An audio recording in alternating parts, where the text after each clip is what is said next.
우리나라 역사가 5천년 역사입니다. 5천년 역사 가운데에 참 많은 어려움이 있었습니다. 특별히 일제시대로 나라를 잃은 그런 아픈 기억이 있고, 또 이후에 남과 북이 갈라져서 지금 전 세계적으로 유일한 분단 국가가 되었습니다. 참 가슴 아픈 이런 시련을 겪은 민족이 우리나라라고 할 수 있습니다. 그럼에도 하나님께서는 이 나라를 어려운 가운데서도 세계 10위권에 드는 참 놀라운 나라로 축복해 주셨습니다. 과거에 우리 조상들은 오늘 우리가 살고 있는 이 모습 보면은 얼마나 감격해 하겠습니까? 우리나라의 역사처럼 이 세계에 또 다른 우리와 비슷한 민족이 있었습니다. 여러분 잘 아시다시피 이스라엘 민족이었습니다. 이스라엘 민족도 참 많은 고난이 있었습니다. 그들이 하나님의 백성으로 부르심을 받고 하나님의 자녀로서의 관계를 잘 살아야 되는데, 불행하게도 이스라엘 백성들은 이방 나라의 본이 되지 못하고 오히려 이방 종교를 섬기고 우상을 숭배함으로 하나님의 가슴을 아프게 합니다. 그래서 그들은 예기치 않는 많은 재앙을 겪고 고난을 당하게 되었습니다. 여호와의 손이 짧으냐? 하나님은 아무 문제가 없었습니다. 공급하시는 그 하나님은 이스라엘 백성들에게 사랑을 베푸시고 은혜를 베푸시고 축복하시고 젖과 꿀이 흐르는 가나안 땅까지 하나님께서 허락해 주셨습니다. 그럼에도 그 자녀였던 이스라엘 백성들은 하나님 말씀을 순종하지 못하고 끊임없이 세상을 쫓아 살게 되었습니다. 세상의 죄의 노예로 살던 그들을 하나님께서는 구원하여 의롭게 살 수 있는 길을 열어주셨는데도 불구하고 그들은 여전히 세상과 짝하며 살아가고 있을 때에 하나님께서는 하나님의 말씀을 대언하는 선지자들을 그들에게 보내서 끊임없이 돌아오라고 경고를 합니다. 지금 가는 길은 죽는 길이다. 그 길은 넓은 길이다. 사망의 길이다. 하나님 믿는 백성은 하나님을 따라야 된다. 하나님 말씀에 순종해야 된다. 그렇게 수차에 이 선지자들이 경고하고 눈물로 호소를 했지만은 이스라엘 백성들은 귀가 막히고 눈이 어두워져서 하나님 말씀을 듣지 않습니다. 결국에는 하나님께서는 그 재앙의 날을 선포하게 되는데, 그것이 바로 나라가 망한다는 소식이었습니다. 여러분, 오늘 이 대한민국이 망한다면 여러분 마음은 어떻습니까? 우리의 거처가 없어지는 것 아니겠습니까? 그런 것처럼 이스라엘 백성에게 가장 큰 위기는 나라가 망한다는 소식이었습니다. 그렇게 나라가 망한다고 얘기를 했는데도 불구하고 이스라엘 백성들은 정신 차리지 못했습니다. 왜냐하면 눈앞에 보이는 것이 더 현실적이었고 눈에 보이지 않는 하나님은 저 멀리 느껴졌기 때문에 그렇습니다. 그들은 믿음이 없었습니다. 결국에는 하나님께서 이 예레미야 선지자를 통해서 그들은 바벨론에 망하게 될 것이라는 것을 기정사실화 되어버렸습니다. 그전에는 너희들이 돌아오면 하나님께서 용서해 주겠다 그렇게 말했다. 이젠 예레미야 선지자는 뭐냐면은 이제 너희들이 돌이켜도 이제는 어쩔 수 없이 재앙을 당해야 된다. 바벨론에 망하고 너희들은 포로로 잡혀갈 것이다. 그렇게 예언을 하게 됐습니다. 그러자 또 다른 선지자라는 사람들이 그렇지 않다. 우리가 믿는 하나님은 재앙을 내리지 않는 분이다. 우리가 바벨론에 사로잡혀 간다 할지라도 금방 돌아올 것이다. 2년 안에 돌아온다. 내가 하나님 말씀을 들었다. 이런 거짓 선지자가 나타나게 됐습니다. 여러분, 백성들은 누구의 말을 들을까요? 바벨론으로 잡혀가는데 거기서 못 빠져나온다. 완전히 망해버린다. 그렇게 소식을 전하는 게 우리에게 좋습니까? 아니면 아니야. 2년 안에 다시 우리나라가 회복될 것이야. 우리나라 안 망해. 어느 것이 듣기가 좋습니까? 대부분 사람들은 긍정의 그런 메시지를 좋아할 것입니다. 축복의 메시지를 좋아한다는 것이죠. 물론 하나님께서는 우리 백성들에게 축복하기를 원하고 계십니다. 믿으십니까? 하나님의 마음이 그렇습니다. 하나님 백성들은 하나님께서 반드시 책임진다고 말씀하셨기 때문에 망하지 않습니다. 그럼에도 불구하고 하나님께서 왜 망한다고 할까요? 망하지 않고서는 이들이 돌아오지 않기 때문에. 좋은 말을 해가지고 말을 들으면은 누가 채찍을 가겠습니까? 한마디 했는데 금방 깨닫고 순종한다면은 무슨 더 징벌을 하겠습니까? 아무리 어르고 호소하고 달래도 말을 듣지 않는 경우는 결국에는 그 자식을 사랑하기 때문에 매를 둘 수 없는 것처럼 하나님께서는 이스라엘 백성들을 어쩔 수 없이 그 나라가 망함으로써 다시 하나님 앞에 돌아오도록 하기 위한 징계였습니다. 그래서 예레미야가 선포한 것은 이스라엘 백성들이 지금 듣기는 정말 불편하고 거북스럽지만 하나님의 말씀으로 듣고 귀담아 들었어야 되죠. 결국에는 이 거짓 선지자들의 현혹에 빠져서 여전히 하나님을 신뢰하지 못하고 있다. 결국에는 바벨론의 침공에 의해서 1차 포로, 2차 포로 결국에는 이스라엘 남유다가 멸망하게 됩니다. 오늘 본문 여러분 읽으셨지만은 이 예레미야는 이스라엘 백성들이 망하기 직전에 포로로 잡혀갔던 이스라엘에 있는 사람들이 바벨론으로 포로로 잡혀간 사람들에게 하나님의 주신 뜻을 편지로 보내게 됩니다. 예루살렘에서 바벨론으로 가는 사신을 통해서 하나님이 너희에게 무엇을 원하시는지 편지를 써서 보내는 내용이 나옵니다. 그러면서 오늘 읽었던 10절에 여호와께서 이와 같이 말씀하십니다. 바벨론에서 70년이 차면 내가 너희를 돌보고 나의 선한 말을 너희에게 성취하여 너희를 이곳으로 돌아오게 하리라. 이렇게 편지로 보냅니다. 누구에게 보냈습니까? 바벨론에 포로된 사람들에게 하나님이 예레미야를 통해서 편지를 쓰게 하신 것이죠. 자, 바벨론에서 언제 돌아온다고요? 70년이 차면은. 다른 그 거짓 선지자들은 2년 안에 돌아온다. 그렇게 소문을 퍼뜨렸는데 그걸 믿고 지금 포로로 잡혀갔던 사람들은 이제 손꼽아 기다리고 있습니다. 2년만 차면 돌아갈 것이다. 그랬는데 지금 예레미야는 그렇지 않다. 하나님이 너희에게 주신 내용은 뭐냐면은 70년이 되어야 비로소 너희들은 다시 고국으로 돌아올 수 있다. 그렇게 말을 한 것입니다. 사실 70년이라는 부분은 어떻게 말하면 7이라는 숫자는 이스라엘 나라의 영적인 의미에서 완전수입니다.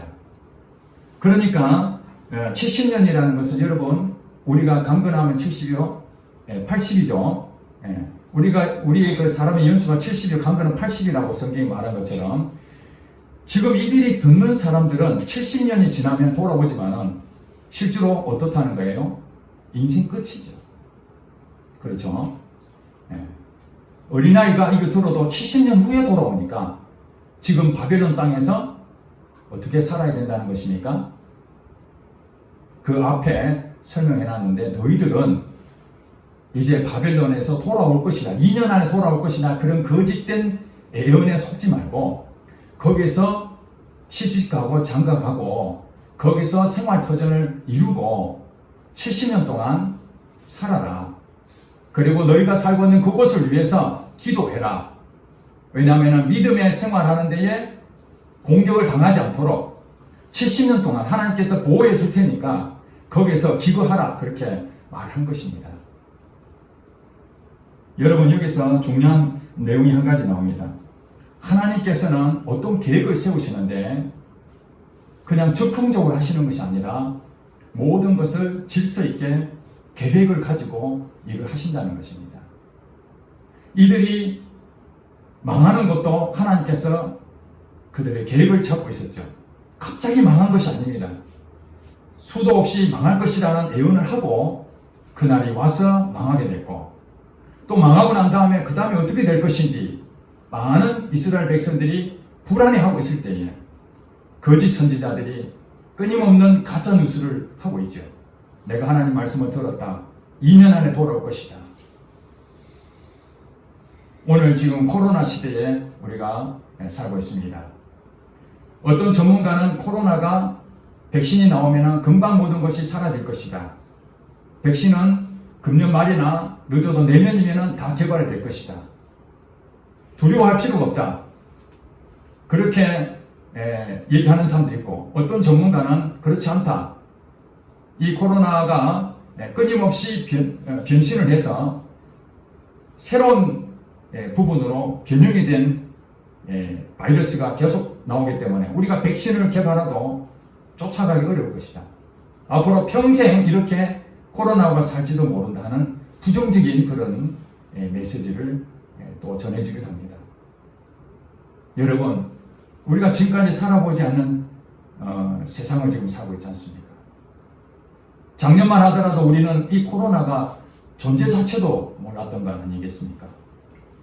그렇지만 하나님께서는 우리에게 끊임없이 비록 이 코로나라는 분명한 얘기는 하지 않았을지라도 끊임없는 경고를 했다는 사실입니다. 이 땅의 교회를 통해서 성도들에게 회개하라, 예수님을 믿어라, 세상으로 나가지 마라, 끊임없이 우리는 경계하고 깨어 있어야 된다.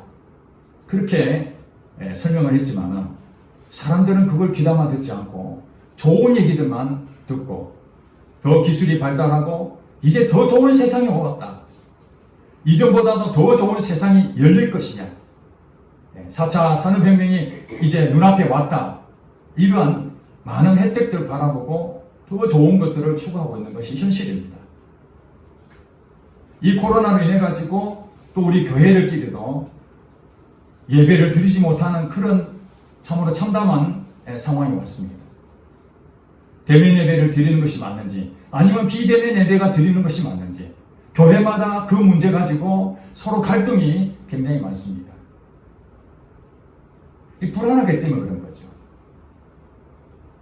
반대로 하나님께서 이 코로나를 우리에게 허락하셨다면 우리는 지금 어떻게 살아야 되는가? 이스라엘 백성들이 망하지 않고 하나님의 바르게 생활했던 그런 백성으로 살았다면 아무 문제 없었겠지만 그들이 경고에도 불구하고 결국에는 포로로 잡혀가는 이런 수모를 당하는 그 시간에서도 하나님이 주시는 메시지가 있다는 것입니다. 이 70년이라는 것은 어쩌면 우리 인생 전부를 말할 수도 있습니다. 죄의 노예로 살았던 이스라엘 백성들이 애국 땅을 탈출했던 것처럼 여기 70년이라는 세월은 이 땅의 삶이 죄의 노예로 살 수밖에 없는 참 참담한 그런 환경 아니겠습니까? 여러분 이 땅에서 행복을 볼 수 있겠습니까? 돈이면 충분합니까? 아니면 명예를 얻으면 충분합니까? 어디를 가더라도 불안하고 염려 근심거리가 끊이지 않는 이 세상, 여기가 바로 바벨론 포로지가 아니겠습니까? 이스라엘 백성들이 지금 경험했던 그 포로지 생활은 익숙하지 않는 생활이었습니다. 정말 어떻게 살아가야 될 것인가? 우리도 마찬가지죠. 이 세상에 어떻게 행복을 찾을 수 있을 것인가? 도대체 길은 없는가? 그때에 하나님께서 이렇게 말씀하십니다. 11절에 여호와의 말씀이니라. 너희를 향한 나의 생각은 내가 하나니 평안이요 재앙이 아니니라. 너희에게 미래와 희망을 주는 것이니라. 바로 하나님께서 말씀하시기를, 지금 비록 그들은 재앙을 당하고 있는 것처럼 보이지만은 이 재앙 속에서 하나님이 하실 계획이 있다는 것을 보라는 거예요. 그걸 보는 사람은 미래와 희망을 얻게 되는 것입니다. 바벨론 포로지에서 불안하고 근심하고 염려되는 이 조국이 언제 해방이 될 것인지, 그런 암담한 생활 속에서 여기서 뼈를 먹고 살아야 될 것인가, 아니면 이사갈 준비를 하고 그렇게 준비해야 될 것인가, 이런 차원에서 하나님은 그 땅에서 기거하라. 70년 동안은 못 돌아가니까 안심하고 거기서 일상을 살아라. 그러나 너희들이 지금 당하고 있는 이 재앙으로 바라보는 사람은 불안하고 염려하며 살 것이지만, 그러나 하나님을 믿는 사람은 미래와 희망이라는 것을 얻게 될 것이다. 그 방법이 있습니까? 예, 방법이 12절, 13절에 이제 말씀하십니다. 누가 말씀하시는 겁니까? 여호와의 말씀입니다. 자, 여러분 지금 계속 이 성경이 뭐라고 10절에 보니까 여호와께서 이와 같이 말씀하십니다. 11절에 여호와의 말씀입니다. 14절에 여호와의 말씀입니다. 14절 끝에 보니까 이것은 여호와의 말씀입니다. 지금 사람의 말이 아니라 하나님 말씀이라는 것을 계속적으로 반복하고 있다는 것은 나를 믿으라는 것이죠. 여러분 잘 보시기 바랍니다. 지금 이 말씀은 제가 하는 것이 아니라 하나님 여러분에게 지금 말씀하시는 것을 믿으시기 바랍니다.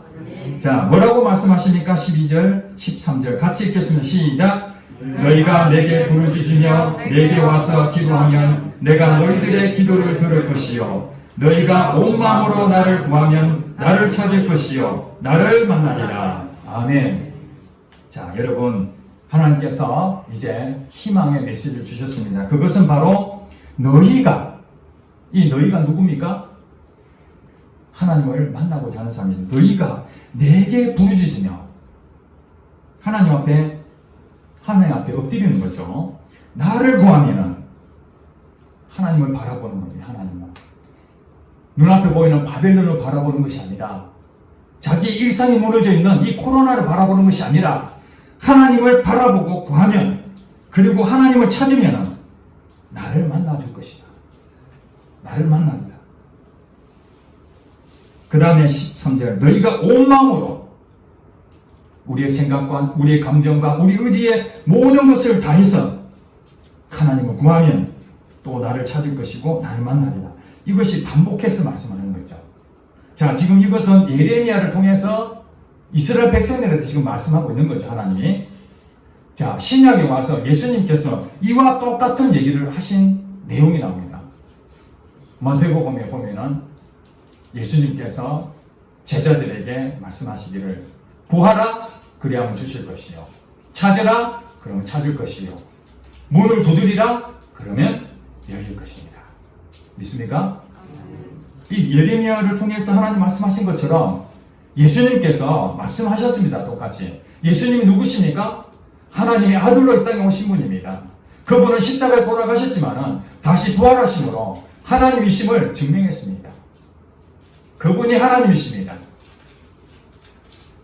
이 땅에 보여지는 하나님으로 예수님이 오셨습니다. 그분이 말씀하시기를 구하라, 찾으라, 두드리라. 그러면은 얻는다는 것입니다. 여기 중요한 거 하나 나오죠. 하나님께서 찾는 자에게 어떻게 한다고요? 만나주시겠다는 거예요. 만나주시겠다. 여러분, 바벨론 땅에서 아무도 자기를 위로해줄 그런 사람이 없는데 누가 자기를 알아줍니까? 자기 마음을 알아주는 사람 아무도 없을 때에 정말 능력 있는 전능한 어떤 사람이 위로해주고 격려해주고 내가 너를 도와줄게. 나 존재를 알아주기만 하더라도 얼마나 힘이 되겠습니까? 하나님 어떤 분이죠? 이 우주 만물을 창조하신 분이십니다. 여러분 그거 잊어서는 안 됩니다. 우리 이 땅에 그냥 온 것이 아닙니다. 하나님이 우리를 계획하셔서 이 땅에 보내신 거예요. 하나님이 우리를 보내셨다는 것입니다. 그 하나님을 만나기만 하면은 인생이 그 앞에 아무리 어려워도 우리에게 어떤 일이 생깁니까?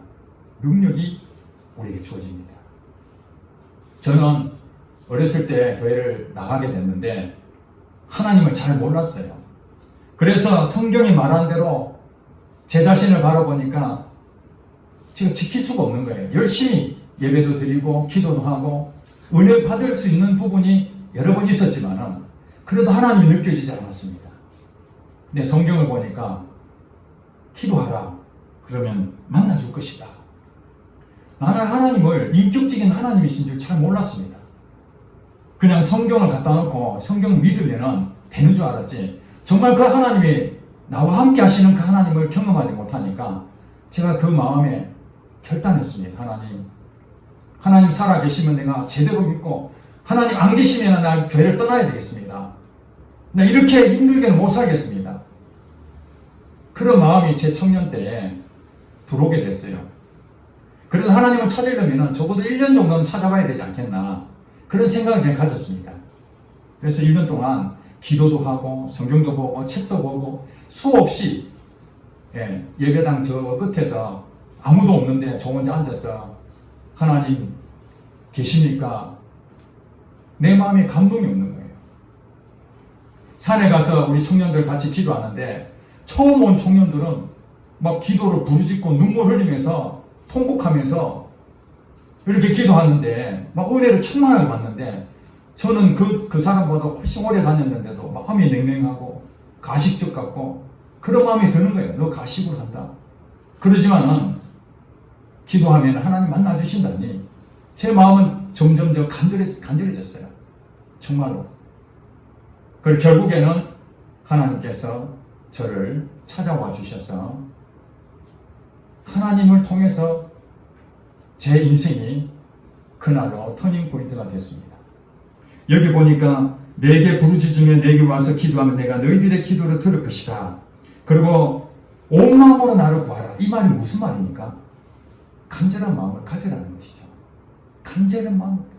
하나님에게는 간절한 마음이 있으면 하나님 만나주신다는 거예요. 오늘 시편 42편 1절부터 제가 봉독해 드렸지만은, 사슴이 시냇물을 찾듯 내 영혼이 주를 갈망합니다. 그 영혼을 하나님께서 안 만나주시겠습니까? 어떤 사람은 그렇습니다. 간절한 마음이 안 들어요. 내가 간절해지고 싶은데 간절한 마음이 안 든다는 거예요. 혹시 성경에 보면 금식이라는 거 들어보셨습니까? 금식 기도라는 게 있죠. 금식이라는 것은 밥을 안 먹는 거죠. 우리가 밥을 먹어야 힘을 얻는데 밥을 안 먹게 되면 어떻습니까? 힘이 쫙 빠지고 즉시 반응이 오죠. 배고픔을 느낍니다.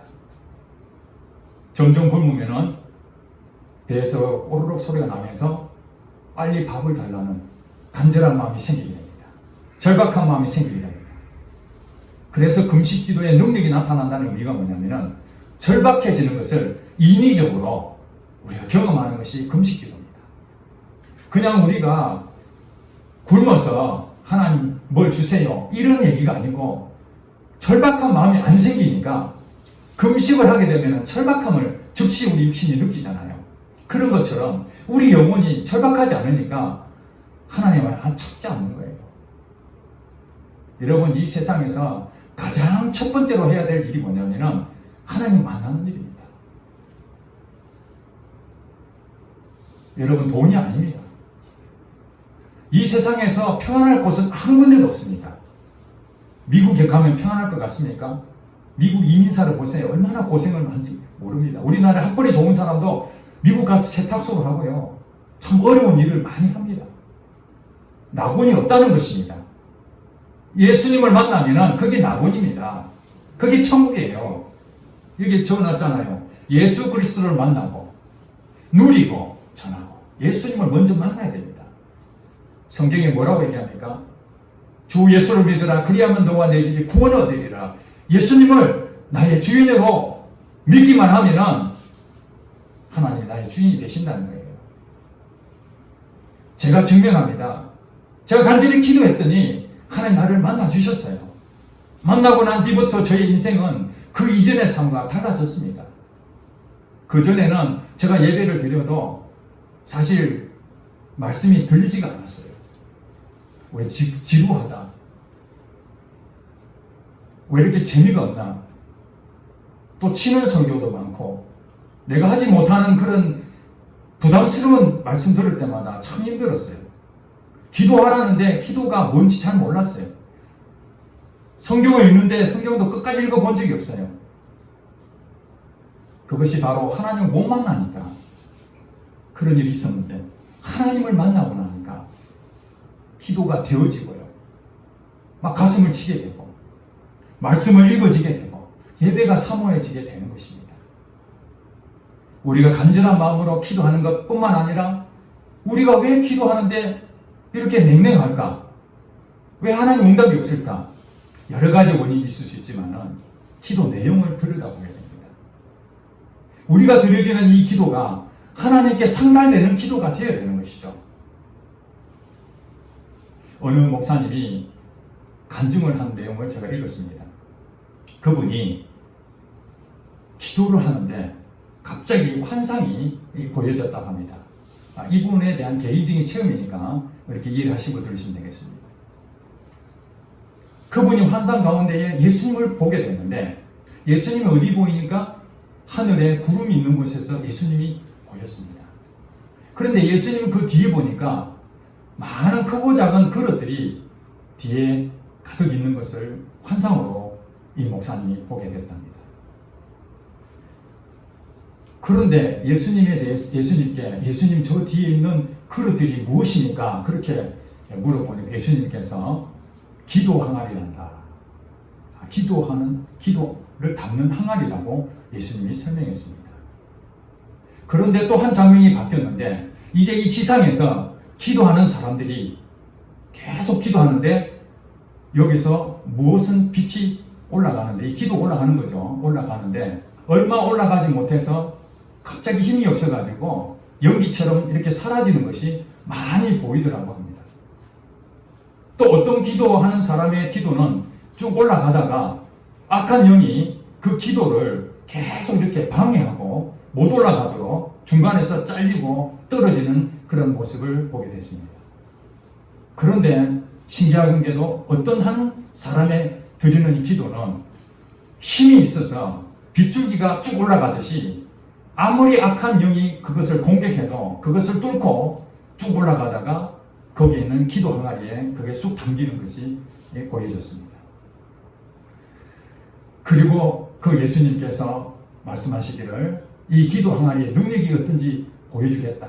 예수님께서 기도의 항아리에 손을 얹고 끄집어내 한 접시처럼 보이는 그 내용이 갑자기 던지는데 지상에 떨어졌는데 그게 빛처럼 성광처럼 폭발하면서 그게 능력으로 임하는 것을 보게 되었습니다.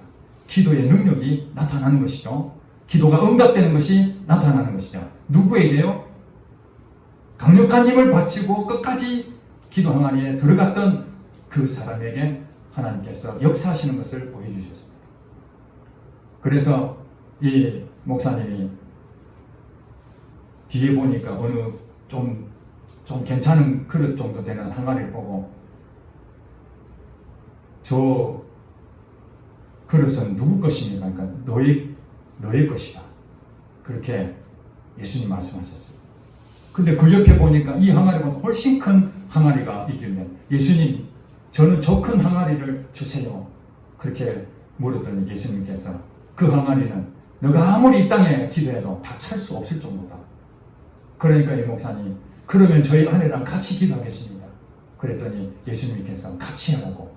그 환상을 보고 난 뒤에 그 아내하고 이 목사님은 그날 이후부터는 시간만 나면은 기도의 항아리를 채우려고 끊임없이 기도한다고 그렇게 말씀했습니다. 저는 이 내용을 보면서 저도 기도를 했지만은 그렇구나. 성경 전체를 보니 제가 하나님께서 목사로 부르셨지만은 참 부족한 게 많은데 우리 성도를 살리고 또 이 민족을 살리고 어떻게 하면 될 것인가? 제가 책을 읽은다고 그것이 능력이 주어지는 것도 아니고 제 재능이 많은 것도 아니고 도대체 어떻게 하면 우리 성도들을 살릴 수 있을까? 우리 구미 지역을 살릴 수 있을까? 이 민족을 살릴 수 있을까? 고민하다가 제가 내린 결론이 그 기도밖에 없다. 성경에 어디를 봐도 기도하면 하나님께 능력을 주신다고. 귀신을 쫓아내는데 왜 우리는 못합니까? 기도 외에는 이런 이유가 나갈 수가 없다. 예수님께서도 십자가상에 달려 그 큰 고난을 당할 때에 예수님이 무릎 꿇고 기도하셨지 않습니까? 한 번도 아니고 3번씩이나 기도했습니다. 왜 기도했을까요? 물론 예수님께서는 당신의 사명을 감당하기 위해서 이미 예비된 것인 줄 알고 계셨습니다.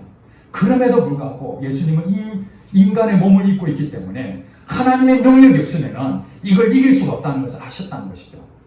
그래서 한 번도 아니고 3번씩이나 정말 땀이 피가 되도록 이게 간절함 아닙니까? 간절한 마음으로 기도했는데 그때 성령이 충만하여 담대한 마음으로 십자가를 지신 것입니다. 제자들은 어땠습니까? 너희는 예루살렘은 떠나지 말고 성령이 너희에게 임할 때까지 기다리라. 그 기다린 시간 동안 제자들은 기도했습니다. 마가다락방에 모여서 성령님 오시옵소서 그렇게 기도했더니 오순절날 성령이 그들에게 임하여 그들의 능력이 충만하게 받고 그 다음에 인생이 바뀌었습니다. 예전에 베드로가 아니었습니다. 예전에 제자들이 아니었어요. 그들은 무엇인가 정말 충만함을 가지고 목숨 바쳐 하나님을 섬겼던 자가 됐습니다. 제가 그걸 도전을 받고 그렇다. 내가 할 수 있는 일은 성령의 충만함을 받고 성령의 기름 부심 받아서 제 안에 있는 것들이 넘쳐서 우리 성도들 흘러가고 우리 성도들도 그 성령의 충만함을 받아서 우리 주변에 있는 사람들에게 흘러가는 것이 이야말로 엄청난 일이 아니겠는가. 저는 여기에 생사를 걸고 지금 기도하고 있습니다. 이 기도를 우습게 생각할 필요가 없습니다. 여러분, 우리의 기도 내용이 무엇인지 보시기 바랍니다. 욕심으로 기도하는 것, 무엇인가 다 되면은 그때 내가 기도하고 성경도 보고 내가 하나님을 위해서 열심히 내가 주에 봉사하겠다. 그거 아닙니다. 바벨론 포로에 돌아오면은 내가 뭔가 하나님 일을 위해서 열심히 섬기겠습니다. 그거 아닙니다. 바벨론 포로 때에 평생 거기서 살아야 되는 것입니다. 평생 거기서 사는데 어떻게 사는 것이 진짜 사는 것입니까? 주님을 만나는 것입니다. 주님을 만나면은 오늘 코로나 이 시대에 잘됐다. 예배도 이제 온라인 드리고 이제 한 번만 드렸으면 됐으니까 편안하다. 이렇게 사는 사람들은 바벨론 포로지에서 그냥 그렇게 살고 끝나버립니다. 그러나 그런 바벨론 포로지지만 오늘 이 코로나 시대지만 한 번밖에 드리지 못하고 어쩌면 온라인으로 예배 드린다 할지라도 마치 하나님이 내 안에 계셔서 지금 나의 마음을 받으시는 것처럼 신령과 진정으로 드려지는 이 예배, 하나님 지금 그걸 바라고 계시는 거 아니겠습니까? 너무 우리가 그동안 형식적인 예배에 치우쳐 있는 거예요. 하나님이 성전문을 닫고 싶다. 제발 누가 와서 이런 거짓된 예배 드리는 거 더 이상 하지 마라. 그래도 끊임없이 거짓된 예배를 드려왔던 우리들이 오늘 이 코로나 때문에 부득불 성전문이 닫혀있는 이곳에서 우리는 통곡하며 하나님 내가 잘못했습니다.